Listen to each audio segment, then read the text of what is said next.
Mr. Daydream here. Welcome to the show.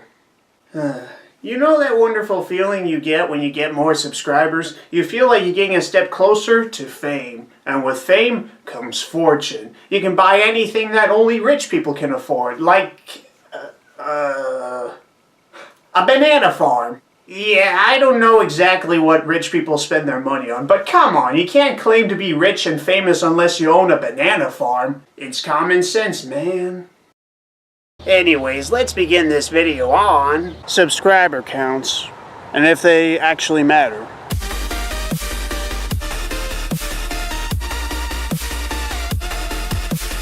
I'm pretty sure a lot of people who make videos on YouTube would love to get as many subscribers as possible. The more the merrier, right?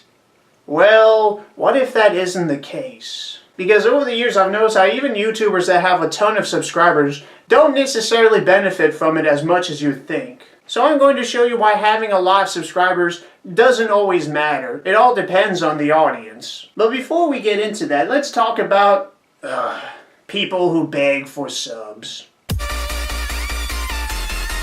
If you go on any video, and I mean any video, that talks about how to get more subscribers, you are guaranteed to come across comments such as these. We'll sub anyone who subs us, help us out. I will sub anyone who subs me and likes the comment. We'll sub to anyone who sub me and like this comment. Thanks.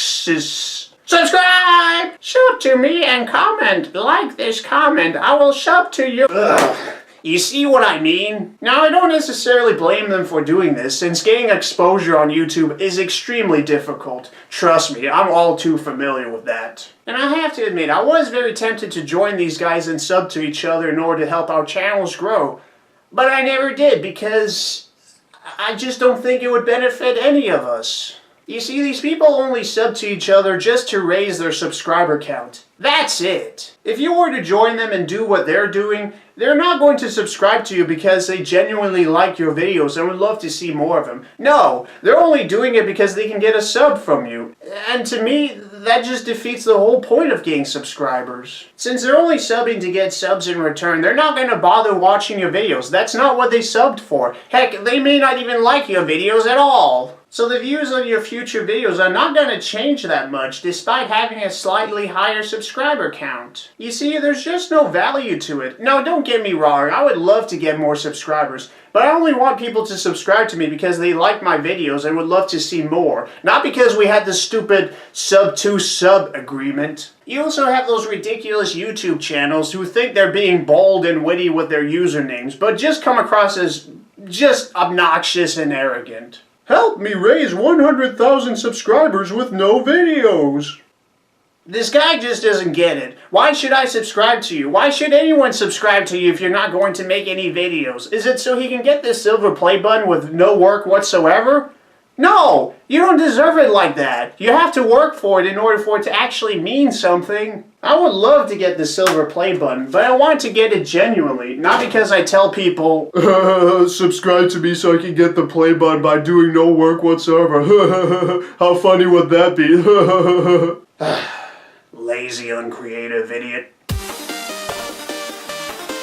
Having more doesn't always pay off in the long run. A good example I can think of this is Jinx. You may have heard of him. As of making this video, he has 1.7 million subscribers. That's quite an impressive number, but look at the views on his most recent videos. They don't even go past 100,000. What sense does that make? If there are that many people subscribed to him, how come a majority of them don't even bother watching his videos? Isn't that the whole point of subscribing? To get notified on new videos from a YouTuber whose content you really like? If you don't bother watching their videos, why not unsubscribe then? So that their videos don't clog your subscription feed. This doesn't make any sense. I'm still very perplexed about those inactive subscribers. If they have absolutely no intentions on watching any of the videos this YouTuber puts out, why remain subscribed then? I have a few guesses on why that is. 1. Channels that subscribe to them are no longer being used, therefore are nothing but a ghost.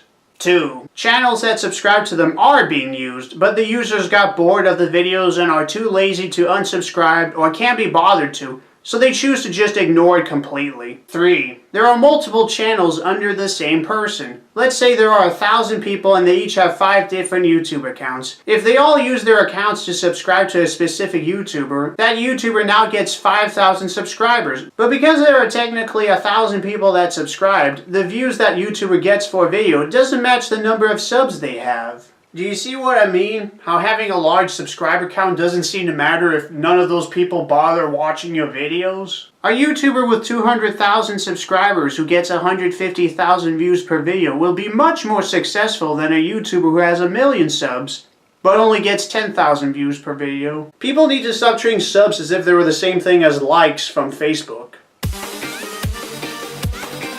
Let's talk about the most subscribed guy on YouTube, PewDiePie. As of making this video, he has 58 million subscribers. Now I'm going to ask a question that may anger a lot of people. Why does he have that many subscribers? I mean, sure, he makes good gaming videos, but he's not the only one. There has to be a really good reason why everyone absolutely has to subscribe to him. I remembered how insane it was when he got 30 million subs, then 40, then 50, and now almost 60 million. I didn't even know there were that many users on YouTube. What were they doing this whole time? Just sitting around until they found this guy and went, I must subscribe to him. It's like they're part of some hive mind. Now don't get the wrong idea. I don't hate PewDiePie. I mean, he seems like a really cool guy. Plus, he's Scandinavian, so go day. So that is an impressive accomplishment, having the most subs at 58 million, and it'll probably be higher after this video. But here's another question I dare to ask. Does it really matter? I feel like at this point people only sub to him not because of his videos, but because he's the most subbed guy on the entire site. And it's quite clear when you check out his channel. Now look at this. Look at the views on the videos. They're only a few million. I mean, that's still a lot, but shouldn't it be more than that? I would imagine having 50 million subs would accumulate at least 40 million views per video, or more. But it's only a few million per video. Like, what's going on here? 58 million subs, but only a few million per video? What unexplained phenomenon is occurring right before our very own eyes? Now, I know for a fact that a bunch of PewDiePie fans are gonna say something like, oh, you're just jealous of him because he has far more subscribers than you big-nosed freak. No, that's not the case at all. I'm just pointing out something I find extremely peculiar about this. Even if you are a huge fan of PewDiePie, you have to admit that this is really odd. Views that don't match the large sub count. What gives? Why do millions of people sub to just this guy and absolutely no one else? Is PewDiePie the only person they need in their lives? If half of these people were to sub to a specific YouTuber, then that YouTuber would get over 25 million subscribers instantly. But that's not happening. They're just sticking to the Swedish bro and no one else. Even so, does it really matter? It's YouTube. Anything can happen at this point. So if you're going to leave a hate comment, make sure it's constructive. Otherwise, I won't take it seriously.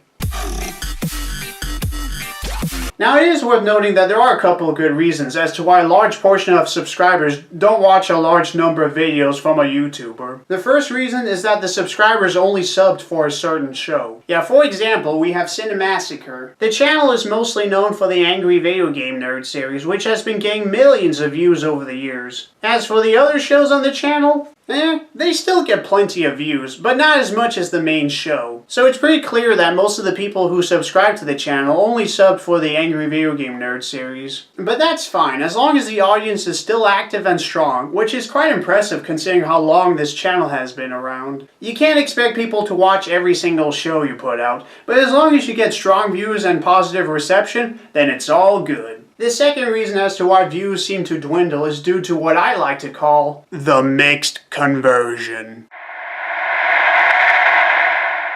Like, let's say you subscribe to a YouTuber who makes great gaming videos, but then suddenly out of nowhere, they stop making those gaming videos and make something else. You'd probably be like, what? I didn't subscribe for prank videos, I subscribed for the gaming videos. Converting your channel's content is a huge risk, especially when you have a large following. So I'm going to use this next one as an example. I'm pretty sure most of you have heard of Minnesota Burns or Minnesota Burns Top 10. What happened to this channel? Anyways, he's known for making gaming videos where he trolls people online, most notably kids in Call of Duty. And boy, were they funny. I remember watching his channel many years ago. But sadly, the change happened. Now, I'm not going to go through too much detail here, but basically, he stopped making videos and instead had some pranksters post their videos onto the channel. Needless to say, everyone hated that decision, so subscribers didn't even bother watching any of the videos that wasn't related to Burnsy, so the views began to plummet. It's clear that the subs wanted to see Burnsy, and that they want him to return. And he did! Now he makes top 10 videos. I really don't know how to feel about that, to be honest. So yeah, having a huge hiatus, changing your content completely, it makes sense why people don't bother sticking around anymore. They will either lose interest completely or find other alternatives. And even if you do make a comeback, you may have already lost most of your thunder. I hope Mike Mozart doesn't suffer the same fate. But when it comes to Jinx, it doesn't make any sense. Because he's still making reaction videos. You know, the type of content that got his channel popular to begin with. Where's the logic in that? I mean, sure, he didn't make reaction videos for a certain period of time, but unlike Minnesota Burns, Jinx actually returned to make the original content people know him for. So what's up with this? I guess you could say it's because reaction channels have lost most of the momentum over the years. Except for the ones that are actually good, which is for the best. But that's a topic for another time. Now, just to make one thing clear, I'm not trying to encourage people to unsubscribe from Jinx. If you love his content and can't get enough of it, that's fine. But even so, you have to admit how strange this is. How his videos don't generate a lot of views like they used to, despite it being the same type of content that got his channel popular from the very start. I suppose he suffered the same fate as Minnesota Burns. He just wasn't able to keep the momentum going. Oh well. In conclusion, getting more subscribers is important if you want to become successful on YouTube. But if a majority of those people don't bother watching your videos, then it doesn't matter how high your sub count is, you're gonna get jinxed. What's really important is making good quality content so your audience will remain interested in your channel for years to come. My only problem with YouTubers that get a lot of subscribers is when they brag about it. I mean, sure, you have that many people who are subscribed to you, but how many of those subscribers actually watch your videos, huh? So thank you very much for attending today, and I hope to see you again. And remember, if you're going to ask people to subscribe to your channel, do it at the end of the video, not at the beginning. So please grab a ticket and join me next time. Admission is free. Hi.